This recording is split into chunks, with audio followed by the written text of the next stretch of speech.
My brother, my friend, one of the people I sincerely admire, Senator Lenny Kivuti and your family, and all of your sisters and brothers who are here, your children, your grandchildren, my brothers in national leadership, Honorable Justin Muturi, someone I've looked up to for a long time, Mheshimiwa Mithika Linturi, my brother Senator Komo Mugeni, Mheshimiwa Karembo, and all of you wonderful people, viongozi wa kanisa, Baba Askofu.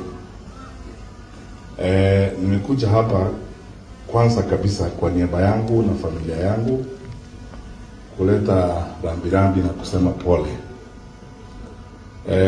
Lenny Kivuti ni rafiki yangu, lakini niseme tu ukweli kwa sababu tuko kwa kanisa, ni rafiki ya watu wetu wengi sana. We have so many friends in common, and he's also my neighbor where we live in Nairobi, na tumetembea na yeye kwa muda mrefu. Kwa hivyo kwa familia nimeleta pia rambirambi Senator Kivuti, toa kwa marafiki wako wengi, wale mawakili ya kina Nyaundi na wengine, hiyo grupu yetu tunakutananga na wewe. Nimeleta rambirambi kutoka kwao kuja kusema pole. Na namshukuru Mungu nilipata nafasi kujiunga na nyinyi hapa kwa kuja kusherehekea maisha ya huyu mama. Nitakuwa mfupi sana. Long time ago, I came across a student of presidential politics who had written an article on the influences of mothers on leaders, and that traced the lives of many leaders and their mothers. From that study, he concluded that even if people don't readily see that, mothers have shaped a lot of people's leadership principles and views. Na kusema tu kweli, Lenny, I've known you for a while, listening to people saying the things they were saying here about your mother. Although I did not meet her, it reads like a summary of your character and your commitment and your sense of focus. That's why usually parents don't have to say so much about their children and the work they have done. People look at the children and they can tell the kind of parenting they have gone through. And even if we cannot see Mama here, the evidence about our work is abundant. From the children who have spoken here, the grandchildren, and most importantly for us who have known this family a little bit, especially to Senator Lenny Kivuti kupitia kwake yeye mwenyewe. Tunamshukuru Mwenyezi Mungu for the time we've had with her and the life she has lived. The challenge we have, all of us now, her children, her grandchildren, is to walk her path, live her legacy, continue public service. Therefore, Senator, before we leave here today, hata sisi mtatukubalia tutoe mchango wetu kwa ile Thanksgiving ya mama alikuwa amepanga, na tuendelee namna hiyo. Pili, namshukuru sana Baba Askofu, sababu ukihubiri nilichukua pointi nyingi sana, lakini the three that I'm going away with ni kwamba vita ni kitu mzuri sana, tuendelee kupigana kwa sababu nothing comes easy. The independence that we enjoy in this country is a product of war. The freedom that we enjoy today is a product of constant struggle and people insisting we must fight one party rule, we must change our constitution. Life is that kind of struggle that we cannot give up on. And now, during this day and age, those of us who are here today in Kenya, in this generation, katika kizazi, we now have our own challenge. There is something we must deliver during this generation. Yale mambo tumeona wiki hii ni ajabu. I'm telling you, ni ajabu. Acha sisi hiyo maneno Senator amesema, ile vita tumepigana huko.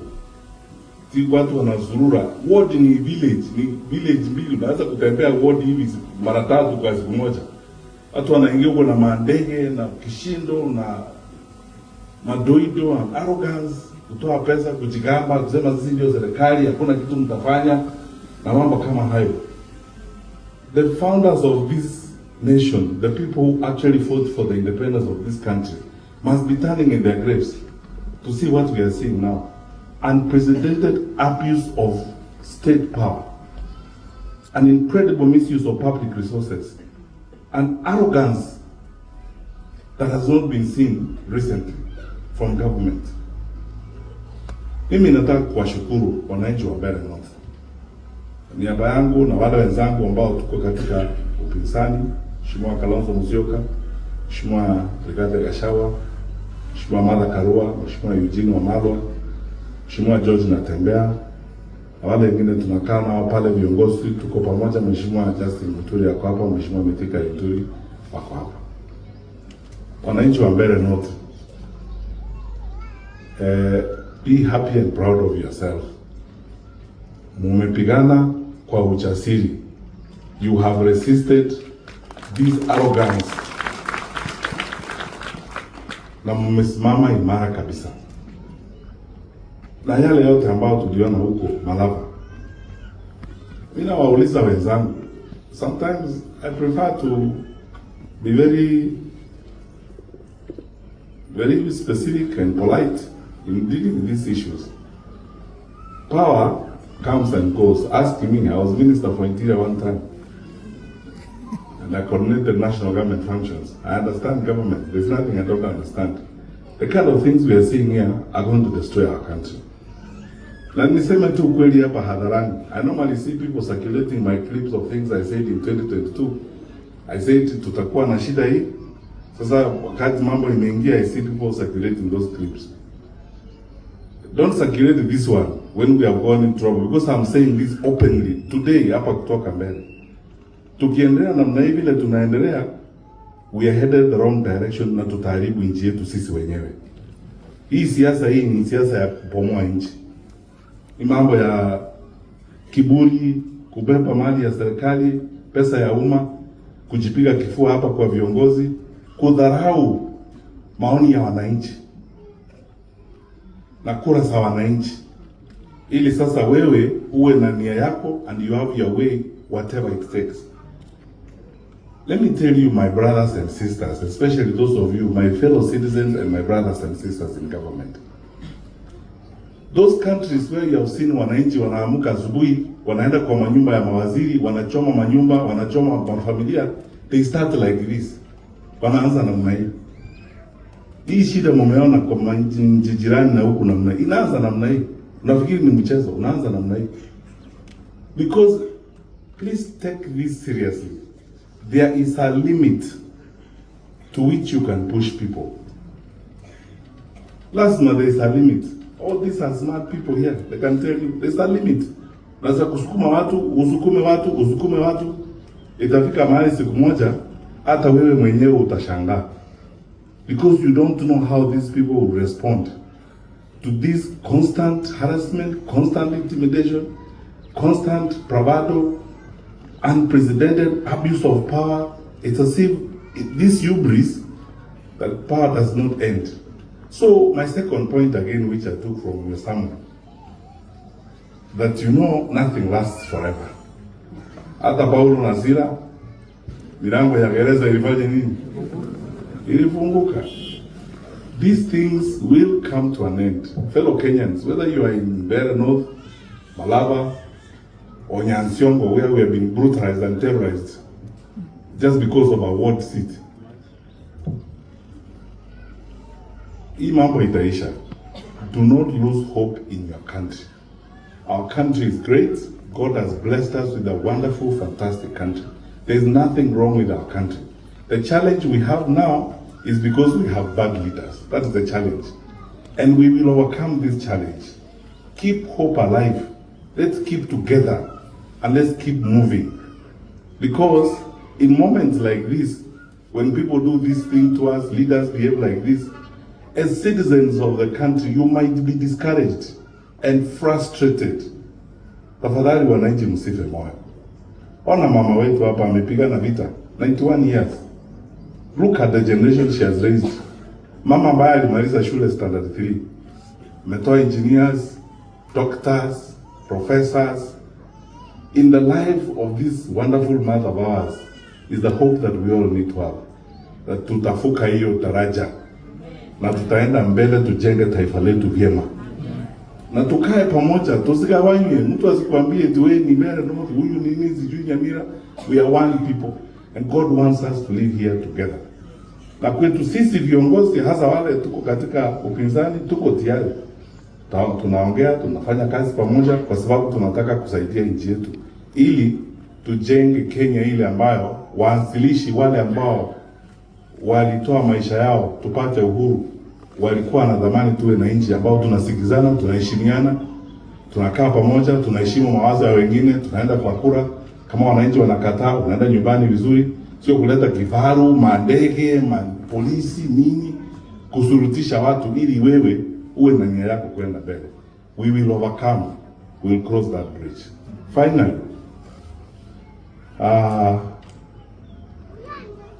Bishop metuhubiria kuhusu destiny.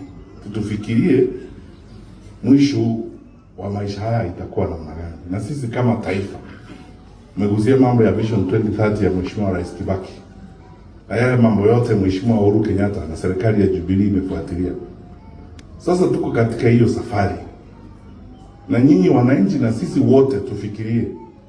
The reason why we are opposing this ni kwamba Januari ikifika mtalipa school fees. Na tulikuwa tumeenda kwa free day secondary education. Ile pesa ya kusaidia watoto wetu ndio hii inalipwa hapa. Watu wanahongwa hapa kiholela holela namna hii. Sasa tuko na walimu wa junior secondary, hatuwezi kuwalipa. Capitation hatuwezi kutoa kwa shule. Health tuko na shida. Na pesa imeporwa, nchi imeporwa. Wakubwa ndio wameweka pesa mifuko yao, wanahonga wananchi ili sisi tuwe maskini tuende kupiga magoti kwao. Mimi nataka kuomba na kuhakikishia, in the name of God, unaweza kutusumbua, lakini vile Bishop amesema kila kitu iko na mwisho. Hata Paulo na Sila walifunguliwa wakatoka. Magoti hatutapiga kuabudu binadamu kama sisi. Hatuwezi. Wananchi mtapiga magoti? Kwa binadamu hatuwezi kupiga magoti. Kwa hivyo Bishop, ni kana kwamba Mungu kupitia kwa Roho Mtakatifu alikuandaa vizuri sana ukuje kutuzungumzia sisi viongozi wa upinzani kwamba tusife moyo, tuendelee mbele na kupigana. Na pia hakuna kitu ambacho hakina mwisho, tuendelee na hiyo safari. Na kwamba tufikirie mwisho itakuwa namna gani, destiny ya maisha yetu. Mimi na waomba wananchi tuendelee kukaa namna hii na mapenzi. Huyu kiongozi wenu Lenny Kivuti, mimi niseme that is my testimony. Ni mtu sisi tunamheshimu. Na unaona mtu anaheshimiwa na watu wengine. Sisi tumetoka kule, tumetoka hapa na Senator kuja hapa. Wale professionals wengi ambao Lenny anafanya kazi nao na wajua mawakili nini, ni mtu ambaye anaheshimiwa. And you cannot be respected for nothing. Because of your substance and quality. I don't want to be a dictator like other people. Nianze kuambia lazima mfanye hivyo, mfanye nini. Mimi kama ningekuwa hapa, ningempigia kura kwa gava. Sema tu kweli. Lakini hiyo ni kauli yenu ya kunaje. Mimi niyo ndio mnakata, lakini mimi nimewaambia maoni yangu vile mimi naona. Kwa sababu nimemjua kwa muda mrefu na tumekuwa pamoja na tunaendelea. Nyinyi ndio mtakata hiyo kauli, lakini mimi nimewaambia tu ile maoni yangu vile naona. Na namuombea na ninawaombea nyinyi wote ndugu na dada. Mwenyezi Mungu aendelee kutubariki, tukae pamoja. I've worked with some of the best civil servants I worked with in my life in public service are people from here. Magu Mutindeka, one of my best regional commissioners, Murithi Kangi. Kulikuwa na mama nilikuwa na yeye hapa TSC, very solid people. My heart is in the right place. I have a lot of love for people in this particular part of the country. I really love you, and when we have come together tunaongeana vizuri sana, naona tunakubaliana mambo mengi. na bado tumemaliza maneno ya mama. Mheshimiwa akirudi atatupangia siku moja, tutakuja sasa kuambiana hizo stories zetu vile tunataka kwenda mbele, alafu tupangane tuone kuhakikisha kwamba hii one term sio kusema, it's executed and it actually becomes a reality. Mungu na awabariki, na kwa familia yenu tafadhali Mungu awabariki. May the Lord shine his face upon you.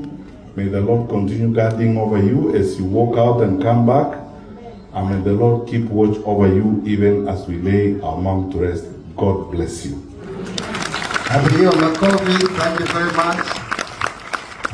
Thank you very much. Tumpigie makofi ingine. Thank you very much. Now, Dr.